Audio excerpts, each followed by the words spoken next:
State lawmakers want to fine local governments who don't take care of complaints about homeless camps on public property. Supporters of LB925 say the bill would protect the public from the dangers of unauthorized street camping in public spaces.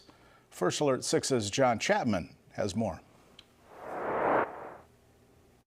Can't get more public than a public street.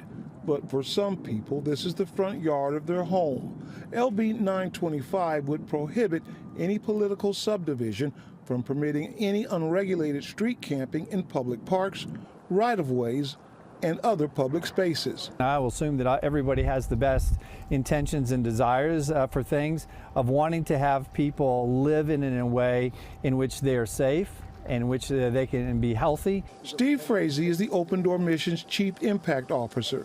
He says dealing with the homeless crisis is a complicated issue, but there are people who testified in favor of the bill. They say would protect people without shelter and those who have to live around homeless encampments. It's a public safety issue, it's a public health issue, both for the people in these encampments and the people and the businesses that are around these encampments. I've seen individuals who have passed away in our community from the elements in tents. The bill would take state funding away from any political subdivision that does not eventually handle a complaint about a homeless encampment on public property.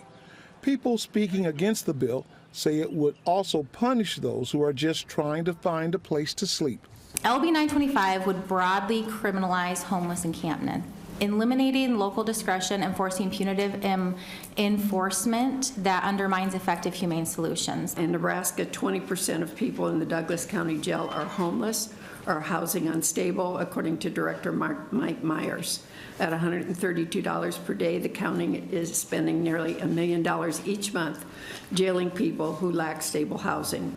People who deal with the homeless issue say we all have to come together to deal with this crisis.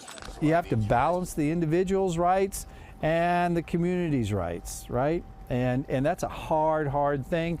And that's something that the politicians and the courts get to do, and we get to serve people with whatever decision they come up with. In Omaha, I'm John Chapman, First Alert 6.